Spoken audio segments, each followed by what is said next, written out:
Selamat berjumpa kembali di Live in Fullness to Eternity. Dengan saya Merlin Sutomo akan menemani Anda dalam beberapa menit ke depan dalam program yang mendiskusikan informasi seputar kesehatan dan juga pola hidup sehat bagi kita semua. Dan topik yang akan kita diskusikan pada saat ini yaitu bahaya sinar matahari dan penangkalnya.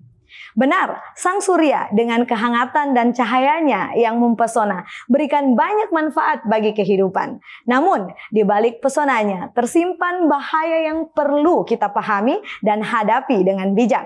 Lantas, ampuhkah SPF, Sun Protection Factor, melindungi kita?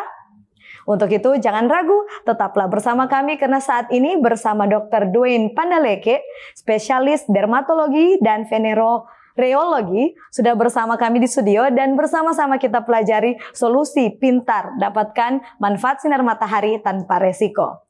Dr. Dwayne menamatkan diri sebagai sarjana kedokteran dari Universitas Samratulangi Manado pada tahun 2012 silam. Kemudian sempat mengawali karir di Rumah Sakit Rata Totok Minahasa Tenggara di tahun 2017. Dan saat ini dokter baru saja menamatkan diri dan mendapatkan gelar dokter spesialis dermatologi dan venereologi dari universitas yang sama, Universitas Samratulangi Manado. Tanpa berlama-lama lagi, mari kita menyapa narasumber kita, Dr. Dwayne Pandaleke. Baik, Dr. Dwayne, apa kabarnya? Baik, puji Tuhan, baik. Baik, bagaimana kesibukan akhir-akhir ini, dokter? Saat ini masih sudah selesai, baru menyelesaikan sekolah spesialis dermatologi venerologi. Oke, baru ya ini dengan kata lain masih sangat fresh tentunya ya untuk membagikan informasi kepada sahabat live sekalian tentunya. Baik dokter, kita akan segera membuka diskusi kita pada saat ini, tetapi kita akan memulaikannya dengan doa. Saya akan pimpin kita di dalam doa. Baik sahabat live sekalian, mari kita satu di dalam doa. Ya Tuhan Allah Bapa kekal di dalam kerajaan surga, puji syukur ya Tuhan kami panjatkan kepadamu atas berkat kasih penyertaan Tuhan dalam kehidupan kami.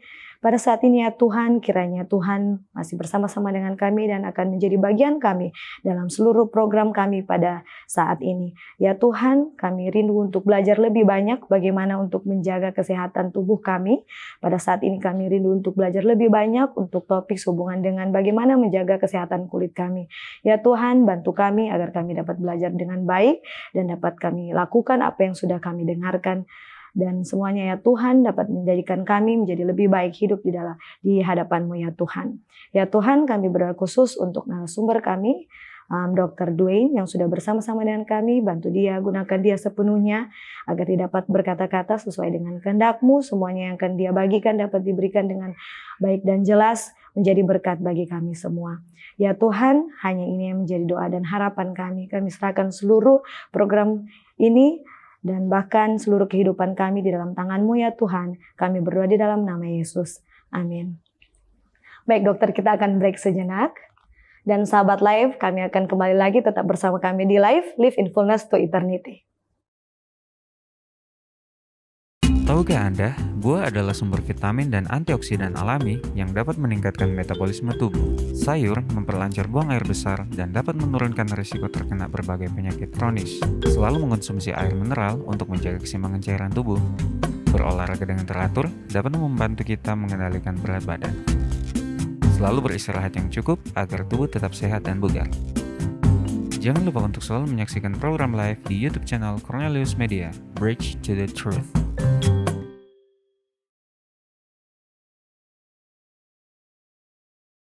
Kembali lagi dengan kami di Live in Fullness to Eternity. Dan kita langsung saja ke narasumber kita, Dr. Dwayne Pandaleke. Sehubungan dengan topik kita, bahaya sinar matahari dan penangkalnya. Baik dokter, bicara tentang sinar matahari ini sebenarnya apa saja manfaat dari sinar matahari ini untuk kita semua, khususnya manusia ya dokter? Ya. Baik, terima kasih. Jadi memang seperti sesuai yang sudah dikatakan tadi, matahari ini banyak sekali manfaat untuk kita manusia. Kalau secara garis besarnya untuk sinar matahari, pajanan sinar matahari itu banyak sekali manfaat seperti pembentukan kalsium. Kalsium itu kita tahu untuk pertumbuhan tulang dan anak. Kemudian juga kalau untuk orang dewasa, dia itu dapat meningkatkan trombosit sebagai pencegahan perdarahan. Ada juga fosfor, di mana fosfor itu juga untuk imunitas tubuh, imunitas tubuh dan massa otot, kemudian massa otot. Kemudian juga sinar matahari ini dia dapat membentuk suatu senyawa hormon berupa serotonin. Nah, serotonin ini sangat penting untuk mencegah stres. Jadi sangat penting untuk stres. Kemudian juga ada melatonin. Melatonin ini untuk menjaga kualitas tidur kita yang lebih baik. Nah, untuk kulit sendiri yang paling sering yang kita dengar ya untuk sinar matahari ini adalah pembentukan sintesis vitamin D. Di mana vitamin D ini sangat penting karena vitamin D ini banyak sekali fungsi dalam tubuh. Di mana vitamin D ini dia itu memiliki fungsi antibakteri, antiinflamasi, anti radang, atau juga kemudian pembentukan sistem imun tubuh, pembentukan tulang, perkembangan dan pencegahan dari penyakit-penyakit kronis. Kalau pada kulit juga sangat bermanfaat dari penelitian yang sudah dilakukan, di mana ditemukan bahwa vitamin D ini sangat baik dalam penyakit-penyakit kronis, contohnya pada kulit itu seperti psoriasis, jerawat, maupun kebotakan permanen. Iya. Jadi begitu banyak ya sebenarnya manfaat ya dari sinar matahari ini. Nah, bagaimana apa yang terjadi kira-kira jika kita terlalu banyak terpapar sinar matahari ini, dokter? Baik, jadi karena manfaatnya gitu banyak, tapi perlu kita ingat bahwa segala sesuatu yang berlebihan itu tentu saja tidak baik. Itu juga berlaku terhadap paparan sinar matahari. Di mana kalau terlalu berlebihan paparan sinar matahari itu dapat menyebabkan berbagai gangguan. Kalau pada bagian saya itu bagian kulit, di mana banyak sekali hal-hal penyakit yang dipengaruhi oleh paparan sinar berlebihan. Yang pertama, contohnya seperti kulit terbakar atau sunburn. Kemudian ada berhubungan dengan estetik, kecantikan, photo aging. Kemudian ada juga yang paling ditakutkan yaitu tentu saja keganasan kulit. Seperti itu. Baik, jadi sebenarnya kalau misalkan ada gangguan mulai terjadi pada kulit kita karena paparan sinar matahari yang berlebihan seperti itu, apa tanda-tanda awal yang akan tampak seperti itu? Iya, baik. Jadi untuk tanda-tanda awal dari berlebihnya paparan sinar matahari bagi kita itu sebenarnya dibagi atas dua, di mana dibagi yang pertama itu akut atau secara cepat langsung kita rasakan pengaruhnya, kemudian ada yang kronis. Nah, kalau yang untuk akut sendiri ini biasanya kurang dari 24 jam. Itu yang pertama yang sudah saya sebutkan yaitu sunburn atau kulitnya terbakar. Kemudian ada fotosensitivitas. Fotosensitif di mana kalau pada pasien atau pada orang-orang tertentu dia yang memiliki fotosensitivitas terhadap matahari dapat terjadi sunburn, tapi yang lebih parah lagi mungkin ada terjadinya kemerahan yang parah sampai terjadinya lepuh, kulit terkelupas sampai pokoknya lebih parah dibandingkan dengan sunburn biasa. Kemudian ada juga untuk kronisnya. Untuk kronisnya itu contohnya seperti photo aging, di mana photo aging itu timbulnya suatu berupa freckle atau bintik-bintik hitam di wajah, kemudian adanya wrinkle atau kerutan-kerutan, garis kerutan di wajah, di mana itu adalah akumulasi dari mana sejak kecil kita terpapar dengan sinar matahari secara terus-menerus yang kita akan lihat tandanya itu di usia sekitar 15 sampai 20 tahun. Dan akan semakin terlihat di umur 30 bahkan sampai usia lebih lanjut lagi. Itu akan terjadi photo aging yang akan sangat terlihat beda dengan usia yang seharusnya.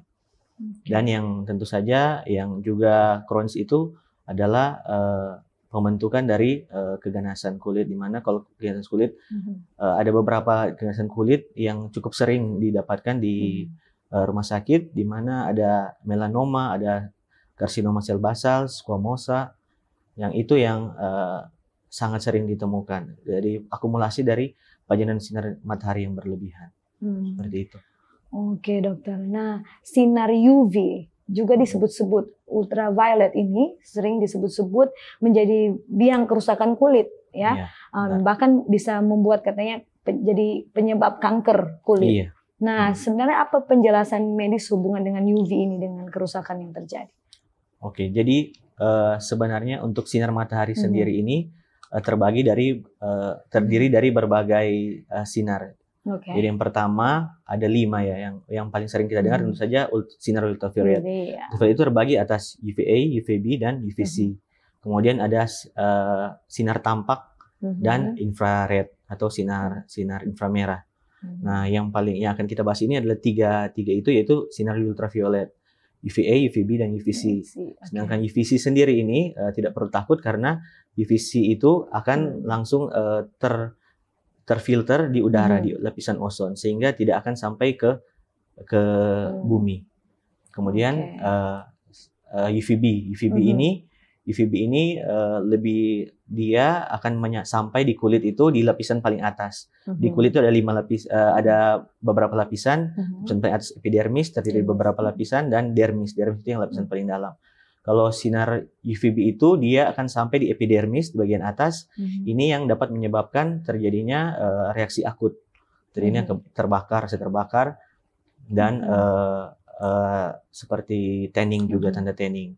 Kemudian UVA ini yang dapat sampai di dermis, sehingga terjadinya kerusakan yang kronis, terjadinya penyakit-penyakit yang seperti sudah saya jelaskan tadi, seperti photoaging dan keganasan kulit. Tapi diingat juga bahwa lapisan epidermis itu di UVB itu juga dapat menyebabkan pembentukan sel-sel kanker, karena di lapisan epidermis tersebut ada sel-sel dapat mengubah struktur dari kulit di atas, sehingga dapat menimbulkan sel kanker. Tapi yang paling sering yang menimbulkan sel itu adalah UVA, karena dia dapat tembus sampai di dalam lapisan epidermis. Seperti itu. Jadi dengan kata lain, yang mana dokter? Bisa ditekankan kembali, yang mana yang paling berbahaya ini? Yang paling berbahaya sebenarnya itu adalah jadi tingkatan dari paparan sinar UV itu kepada kita manusia itu sebenarnya terdiri dari 10%. Dari beberapa literatur ada yang bilang 5-10% itu terdiri dari UVB. Sedangkan 90% itu adalah UVA. Jadi UVA ini yang paling sering menyebabkan gangguan kronis. Seperti itu yang paling sering menyebabkan gangguan-gangguan penyakit kronis seperti keganasan. Lantas dokter, bagaimana cara untuk kita dapat merawat kulit? Lakukan perawatan dengan bijak agar kita dapat melindungi kerusakan pada kulit kita. Oh iya. Jadi setelah kita mengetahui bahaya dari sinar matahari yang terdiri dari UVA dan UVB ini, tentu saja ada beberapa hal yang dapat kita lakukan. Yang pertama tentu karena kita ciptaan Tuhan yang luar biasa ya, karena di kulit sendiri kita memiliki suatu pertahanan juga. Jadi mana tanpa menggunakan apapun kita juga memiliki pertahanan kulit. Di mana kulit kita ini dapat menghasilkan suatu melanin. Suatu melanin itu dapat menyerap sinar UV ultraviolet. Itu adalah itu pigmen melanin itu yang dapat membentukkan pigmen-pigmen hitam di kulit kita. Kemudian juga ada pembentukan keratinosit, di mana ketika sinar matahari tersebut dengan sendirinya sel-sel keratinosit ini akan terjadi hiperkeratosis, akan terjadi penebalan kulit yang dapat menyerap dari sinar sinar ultraviolet sendiri. Nah, tetapi sayangnya itu tidak cukup, karena yang mau saya jelaskan juga di sini masing-masing ras itu terbagi dari beberapa warna kulit kan. Jadi memang untuk sinar masing-masing kulit ini penyerapannya berbeda-beda. Di mana kalau dari bagian dermatologi sendiri terbagi atas 6 tipe kulit. 6 tipe kulit itu yang pertama itu ras Kaukasia atau orang Australia, orang kulit putih Eropa ataupun Amerika. Itu termasuk di 1 dan 2. Kemudian kita orang Asia 3-4 yang sawo matang, kuning langsat orang Asia itu termasuk 3-4, dan orang Afrika itu termasuk di yang gelap 5-6. Nah, semakin gelap kulit kita, semakin kita dapat menyerap atau memantulkan sinar ultraviolet ini lebih baik. Jadi kenapa orang yang kulit putih itu lebih cepat dia terjadi sunburn, karena dia tidak memiliki pigmentasi sel melanin yang cukup untuk memantulkan atau menyerap sinar matahari tersebut, sehingga jelas lebih cepat jelas terjadinya banyak hal-hal yang tidak baik dari matahari yang dapat terjadi pada kulit 1 sampai 2. Sedangkan 3 dan 4 itu ada di antara ya. Jadi butuh proteksi karena dia juga dapat mendapatkan bahaya yang tidak baik dari sinar matahari, tapi juga memiliki sel melanin, ada sel melanin tapi tidak adekuat. Sedangkan yang kulit gelap itu saja bersyukur juga ada karena memiliki pigmentasi kuat, pertahanan tubuh alami yang lebih baik untuk sel matahari. Kemudian setelah itu kan untuk dari tubuh sendiri, kemudian juga ada dari alami itu yaitu seperti pohon, awan, itu dapat menyaring atau menyaring beberapa sinar UV. Kemudian juga ada fisik. Nah, fisik itu yaitu baju, topi, kacamata, atau kaca jendela atau bangunan, itu juga dapat membantu merefleksikan atau menyerap sinar matahari. Kemudian dari tubuh sendiri, kemudian ada dari secara topikal atau yang diolesi, yaitu yang paling sering kita dengar tentu saja itu adalah tabir surya. Tabir surya yang dapat kita lakukan ada terbagi 2 juga, ada yang organik maupun anorganik, atau istilah kerennya chemical sunscreen ataupun physical sunscreen. Itu kita aktifkan sebagai proteksi dari yang dapat kita lakukan. Seperti itu. Oke, nah dokter tadi sempat sebutkan protection ini, bagaimana dengan SPF, Sun Protection Factor, yang sering disebut-sebut kalau mau pergi panas ya, aktivitas di bawah matahari itu pakai yang seperti ini yang mengandung SPF. Nah, berapa besar itu peran SPF ini dalam melindungi kesehatan tubuh kulit kita? Jadi Sun Protection Factor itu sebenarnya ditujukan untuk perlindungan terhadap ultraviolet B. Jadi tentu saja hanya SPF saja itu bukan jadi satu faktor yang jadi tolak ukur. Karena dibutuhkan juga perlindungan UVA yang karena saya bilang tadi yang juga yang sangat dihindari adalah paparan sinar UVA yang 90% masuk ke sampai di lapisan dermis. Nah, SPF sendiri ini terbagi ada beberapa. Jadi ada yang kalau dari beberapa tabir surya itu ada yang 15, ada yang 30, 45, 50. Itu sebenarnya artinya itu dia waktu yang dapat ditahan. Jadi minimal atau ketika kita kemerahan semakin sedikit itu dapat penyerapannya itu jauh lebih sedikit dibandingkan penyerapan mataharinya lebih sedikit. Contohnya kalau di tabelnya ada untuk SPF 30 sendiri dia itu dapat menyerap menyerap sinar matahari itu sekitar 96%, 96-97%. Sedangkan 15 itu 93%. Dan semakin tinggi itu semakin baik, tapi ketika sudah sampai di SPF 50, itu proteksinya itu sampai 98-99%. Jadi kalau kita dari dokter kulit selalu menganjurkan minimal menggunakan tabir surya dengan SPF minimal 30. Karena sudah dapat dapat memproteksi sinar matahari itu sekitar 97%. 96-97%. Dan yang saya bilang tadi, yang perlu juga diperhatikan adalah dalam penggunaan tabir surya adalah PA-nya atau protection of UVA-nya.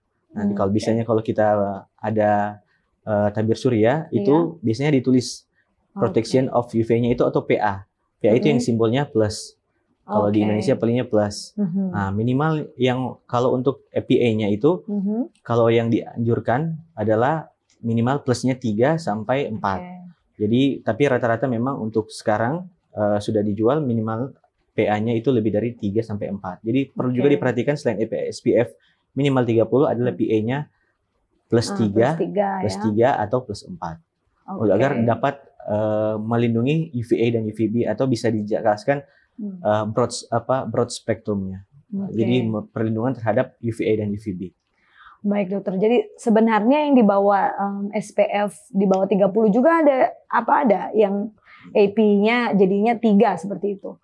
Iya, jadi memang ada juga beberapa mungkin kosmetik atau skincare yang menggunakan SPF 15, 25, tapi itu tidak bisa dapat memproteksi dengan baik terhadap paparan sinar matahari yang berlebihan. Sehingga dari kami sendiri bahwa untuk anjuran rekomendasi penggunaannya itu harus minimal 30 dan PA-nya lebih dari 3 plus 3. Oke. Dan untuk cara penggunaannya itu sendiri itu seperti apa, dokter? Langsung saja, yang penting dioleskan ke kulit, lalu mungkin lamanya berapa lama harus dioleskan kembali mungkin? Bagaimana, dokter? Jadi memang ada tabel yang saya dapat tunjukkan cara penggunaan tabir surya, di mana ada beberapa. Yang paling sering adalah yang fingertip units. Nah, fingertip units itu satu ruas jari dikali 2,5. Jadi untuk penggunaan wajah dan leher cukup sebanyak sedua ruas jari tambah setengah. Itu dapat mengcover bagian wajah dan leher. Tapi ingat kalau di tabelnya tertulis generously ya, bukan secukupnya. Tapi generously ya, sebanyak mungkin. Sebanyak 2 jari. Jangan pakai hemat-hemat. Karena kalau sunscreen, karena takutnya perlindungannya tidak maksimal. Atau juga penggunaannya dari tabel kita bisa lihat tiap wajah itu ada di angka 1 itu dapat menggunakan satu bisa 2,5 fingertip unit atau satu ruas jari. Sedangkan di bagian yang lain seperti di tangan, di kaki atau di bagian tubuh, masing-masing angka itu yang dilihat dari 2 sampai 11 menggunakan 2 ruas jari. 2 ruas jari yang generous ya, yang bukan hanya sedikit-sedikit, karena itu tentu tidak akan akan melindungi dengan baik. Jadi yang terutama yang tangan dan kaki ya, karena kalau yang misalnya sering pakai baju tangan pendek harus menggunakan juga di bagian tangan, tidak lupakan, terutama bagian leher. Gitu. Baik dokter, bagaimana apakah cara kita berikan jumlah dari krim ini akan sama untuk mereka yang kegiatannya lebih ke ruangan, ada yang mungkin lebih langsung terekspos matahari lebih sering, apakah akan sama? Oke, jadi memang penggunaan sunscreen ini sebaiknya dilakukan reaplikasi atau digunakan kembali itu setiap 2-3 jam sekali, tergantung aktivitas kita. Kalau mungkin kita cuma di ruangan, karena tidak ada kaca ya, di ruangan seperti yang tidak ada kaca, itu cukup 1 kali saja, karena ketika kita keluar atau pulang tidak ada terpapar matahari. Tapi jika ada kaca, ingat karena UV itu dapat tembus kaca. Jadi memang penggunaannya harus minimal 2 jam sekali. Atau jika kita beraktivitas olahraga, ketika kita sudah selesai berolahraga, dilakukan kembali. Karena ada juga sunscreen atau tabir surya yang tidak waterproof ya, Kemudian juga olahraga berenang harus dilakukan setelah berenang atau setelah mandi, harus dilakukan aplikasi kembali. Nah, seperti itu. Jadi tergantung aktivitas. Kalau memang cuma di ruangan tidak apa-apa, hanya mungkin sekali. Tapi yang tidak ada kaca ya, kalau ada kaca sebaiknya gunakan minimal 2 jam sekali. Dan untuk kulit wajah katanya akan berbeda dengan kulit bagian yang lainnya, seperti itu. Apalagi kulit yang di sekitar mata katanya begitu dokter. Nah, apakah akan aman jika menggunakan SPF yang sama jenisnya seperti itu dokter? Maksudnya yang SPF di atas 30 atau? Iya, yang bisa atas 30 tapi sama yang digunakan untuk wajah, sekitar mata dan juga kulit bagian tubuh yang lain. Sebenarnya untuk SPF itu berlaku universal ya, untuk seluruh tubuh. Tidak ada yang bilang kalau tangan cukup 15. Yang wajah pokoknya yang minimal SPF 30 untuk wajah, tangan ataupun kaki.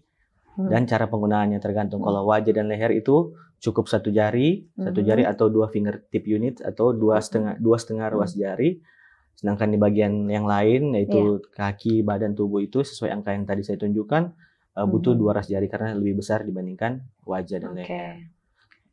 Begitu ya dokter ya. Jadi sebenarnya untuk orang kegiatan apapun itu di tempat manapun itu bisa digunakan dengan sama ya SPF-nya juga ya, atau jenis krimnya juga bisa sama. Bagaimana dengan kalau wanita itu biasanya krimnya gitulah dokter ya sudah ada SPF-nya, lalu disusun lagi dengan foundation-nya ada SPF-nya juga seperti itu. Apakah itu contoh 15 bisa 30 hitungnya atau harus memang nomornya 30 kayak gitu dokter? Baik, sebenarnya kalau memang tidak ada perhitungan masing-masing kosmetik, alat kosmetik itu jika ditambahkan akan menjadi total misalnya 15 jadi 30. Itu karena masing-masing skincare atau alat-alat yang makeup atau kosmetik yang kita gunakan kan itu berbeda-beda.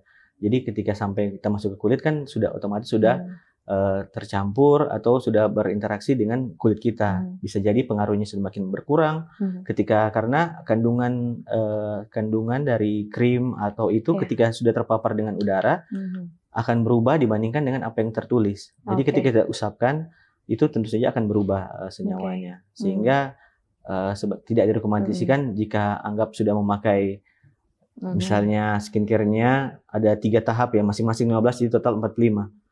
Tetap kurang sih sebenarnya karena seharusnya satu kali yang kita pakai itu yang totalnya minimal 30. Tidak bisa dikatakan 15 tambah 15 tambah 15. Gitu. Itu penting ya. Jadi bisa ditambah-tambahkan ya. Dan sehubungan dengan paparan sinar matahari ini bukan semuanya tentunya tidak baik untuk kulit. Ada juga kan yang kita butuhkan memang ya. Apakah banyaknya angka SPF yang kita gunakan untuk melindungi kita juga dapat juga tidak menghambat manfaatnya ke dalam tubuh seperti itu. Jangan-jangan kita terlalu banyak memakai lalu kebutuhannya malah tidak dapat begitu, Dok. Baik, terima kasih. Jadi memang kalau dari kami merekomendasikan ketika untuk mendapatkan manfaat dari sinar matahari itu berjemurlah di antara jam 9, dimulai dari jam 9 sebanyak 5 menit atau ketika kulit kita sudah mulai merah muda, berubah warna kemerahan atau mulai perih. Nah, itu tandanya kita sudah stop, minimal 5 menit. 2 sampai 3 kali seminggu. 2-3 kali seminggu. Hari ya, iya, tiap hari dapat dilakukan lama-lama, dapat bertahan, dapat waktunya bisa dinaikkan sampai 10 menit. 10 menit atau ya itu yang saya bilang tadi sampai warna kulit menjadi warna kemerahan atau merah muda. Itu tandanya kita sudah waktunya stop. Tidak apa-apa, sebaiknya kemudian cara berjemur yang baik itu hanya menggunakan dapat menggunakan baju, menggunakan baju yang penting terkena di bagian tangan ataupun kaki. Tidak apa-apa semua karena seluruh kulit ini dapat mensintesis sinar matahari. Jadi tidak harus kena di wajah, tidak harus di tubuh karena semua itu dapat menghasilkan manfaat sinar matahari. Kalau dari penelitian orang kulit putih atau orang Amerika atau orang Australia, orang ras Kaukasia itu dalam waktu setengah jam saja itu dapat menghasilkan vitamin D sampai 50.000 internasionalis. Nah kan kalau dari rekomendasi WHO kan cukup 1.000 ya, 600 sampai 1.000 untuk kebutuhan itu. Jadi didapat sangat banyak, cukup tidak perlu lama-lama kita berjemur sudah dapat manfaat dari kebaikan dari sinar matahari tersebut. Tidak perlu lama, tidak perlu buka baju semua, cukup bagian tangan dan kaki. Tapi ingat untuk wajah dan leher jangan terkena sinar matahari karena kulit wajah dan leher itu lebih sensitif terhadap sinar matahari. Seperti itu. Dan durasinya 5 menit ya, dokter? Iya, 5 menit, 2 sampai 3 kali seminggu saja cukup. Jadi tidak perlu sebenarnya tiap hari ya, dokter ya. Tidak perlu. Dan ini kenapa harus jam 10? Karena ada juga yang bilang harusnya lebih pagi, lebih sore, seperti itu. Ini 10 lumayan ya, ini kalau dipikir ya sudah mulai siang seperti itu. Matahari sudah mulai terik, dokter. Jadi memang dari Persatuan Dokter Spesialis Kulit ya, katakan bahwa paling minimal matahari sudah tampak itu diambil secara keseluruhan itu jam 9 karena matahari sudah tampak, kemudian tidak melewati jam 10 karena jam 10 itu UV indeksnya dapat dilihat bagaimana UV indeksnya kalau mungkin ada aplikasi handphone yang dapat melihat UV indeks yang sudah dapat saat yang di mana kita berada, kota mana kita berada, itu dapat dipantau UV index kitanya. Nah, di mana kalau menurut penelitian di mana UV index di kota atau di daerah Khatulistiwa, kita kan di daerah tropis ya. Di antara jam 10 sampai jam 2 itu yang paling tinggi. Kalau bisa dapat lihat di tabel di mana UV index yang kalau di Indonesia sendiri di negara tropis itu 8 sampai 9 atau 10 sampai 11 itu di saat siang. Itu sudah sangat tinggi yang sudah tidak boleh terlalu terkena matahari karena sangat berbahaya bagi kulit. Sehingga diambil dia bawah jam 9, di bawah jam 9 jangan sampai jam 10 atau sampai jam 3 sore. Karena itu masih saat UV index-nya sangat tinggi. Jadi seperti jam itu. 10. Di bawah jam 10, jam 9. Jam 9, seperti itu ya. Jam 9 dapat berjemur 5 menit saja. Tidak perlu buka baju ya, cuma hanya tangan dan kaki terkena. Dan sehubungan dengan paparan sinar matahari, apakah baiknya akan sama baiknya jika kita kena langsung paparan sinar matahari ke kulit kita, atau kita mungkin berjemur contohnya di dalam ruangan, maunya rasanya enak gitu ya, tapi di sinar matahari karena ada kaca seperti itu, apakah manfaatnya akan jadi sama? Kalau manfaatnya yang sama sebenarnya. Untuk manfaat UVB-nya kan dia tersaring di kaca, dia akan terfilter di kaca di bangunan. Jadi sebenarnya manfaatnya juga bisa juga, tapi sebaiknya juga di sinar matahari langsung karena langsung ke sinar mataharinya tidak apa-apa. Baik, dan sehubungan dengan anak-anak ini dokter ya, biasanya lebih sering untuk tidak memperhatikan mana baiknya untuk kulit mereka. Mereka sering bermain di bawah sinar matahari. Nah, apa saja tips yang mungkin bisa dokter bagikan untuk sahabat live sekalian agar bisa menjaga anak-anak kita dapat menjaga kulit sedini mungkin? Jadi untuk anak-anak sendiri direkomendasikan di atas 6 bulan itu sudah dapat menggunakan sunscreen. Sebenarnya untuk anak sendiri di atas 6 bulan itu lebih penting dibandingkan orang dewasa karena anak-anak sendiri itu dia regenerasi kulitnya itu masih sangat sensitif. Jadi kalau terlalu banyak terkena sinar matahari itu sangat-sangat berbahaya juga untuk anak. Sehingga yang juga saya dibilang tadi di mana proses photoaging itu dimulai sejak usia dini. Tapi kalau untuk bayi tidak apa-apa karena untuk penggunaan tabir surya sendiri pada bayi yang baru lahir sampai 6 bulan itu karena kulitnya masih sangat sensitif, sebaiknya tidak diberikan sunscreen. Lebih di atas 6 bulan ke atas sudah dapat menggunakan sunscreen. Tidak perlu khusus ya, karena tidak perlu khusus sunscreen khusus anak-anak. Yang penting seperti yang saya bilang tadi minimal SPF 30 dan PA-nya +3 dan water resistant karena anak-anak kan sering bermain di luar ya. Jadi sebaiknya butuh cari yang ada water resistant-nya atau waterproof-nya. Ya PA-nya juga. Baik dokter, jadi sebenarnya untuk anak-anak juga tidak harus spesifik ya. Yang penting itu 30 juga, bukan harus SPF 15 karena mereka masih anak-anak. Tidak. Sebenarnya tidak. Dan juga yang PA-nya +3 ya, seperti itu. Baik dokter, terima kasih untuk jawaban-jawaban yang sudah disampaikan kepada sahabat live sekalian.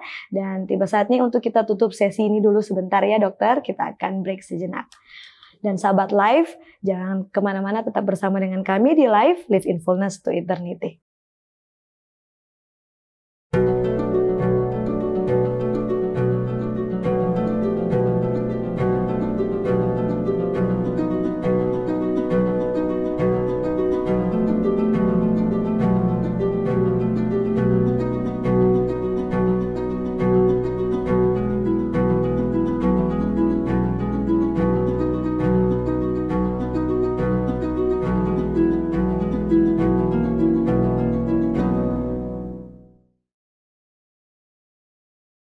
Terima kasih Anda masih setia bersama dengan kami di Live Live in Fullness to Eternity. Masih dengan Dr. Dwayne Pandaleke dalam topik bahaya sinar matahari dan penangkalnya. Baik dokter, menyambung diskusi kita. Apakah ada makanan atau suplemen tertentu yang bisa membantu menjaga kulit kita tetapi dari dalam? Jadi untuk makanan sendiri memang pengaruhnya juga cukup sedikit ya dibandingkan dengan proteksi secara langsung dengan menggunakan tabir surya. Tapi ada beberapa makanan yang mengandung vitamin, contohnya vitamin adanya retinoid ataupun vitamin C dan vitamin E itu dapat juga sebagai antioksidan untuk dapat membantu dalam mencegah paparan sinar matahari dari dalam. Kemudian juga ada ekstrak tumbuh-tumbuhan ataupun dari hewan itu juga ada omega 3. Tetapi karena juga kita kan tentu saja tidak sehari-hari mengkonsumsi misalnya omega 3 atau kita juga tidak sehari-hari menghitung berapa banyak vitamin C atau vitamin E yang kita makan, yang sehingga tidak menjadi suatu patokan kalau dalam konsumsi itu kita sudah terbebas dari paparan sinar matahari yang berlebihan, sehingga juga tentu saja dibutuhkan penggunaan dari alam atau dari menggunakan tabir surya atau juga menggunakan dengan bantuan pakaian dan seperti itu.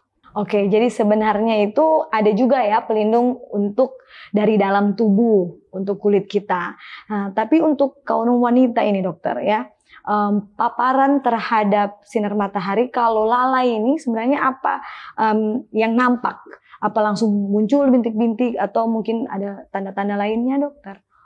Oke, jadi memang kalau sudah lalai atau kita tidak menggunakan proteksi tabir surya, itu cukup banyak berdampak ya. Sebagai contoh, boleh saya share suatu foto yang cukup terkenal ya. Foto ini seorang mbak kakek yang berprofesi sebagai supir truk.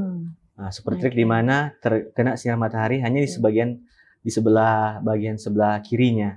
Karena di luar negeri kan sebelah kiri, jadi sinar mataharinya sering kena kepada itu. Jadi dibandingkan dengan sisi yang tidak kena sinar matahari, dapat terlihat di mana ada banyak sekali kerutan di bagian sisi sebelah yang terkena sinar matahari. Kerutan, keelastisisan dari kulit sendiri itu sangat jauh dibandingkan sebelahnya.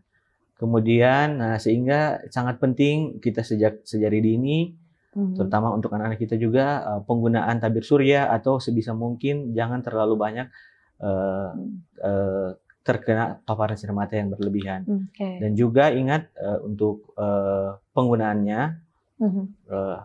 agar terlihat lebih awet muda, jangan hanya di bagian wajah saja, di leher dia lupa. Biasanya orang hanya menggunakan di wajah, tapi bagian kelupaan lehernya. Ini bisa dilihat seorang baru saja yang sangat cukup populer.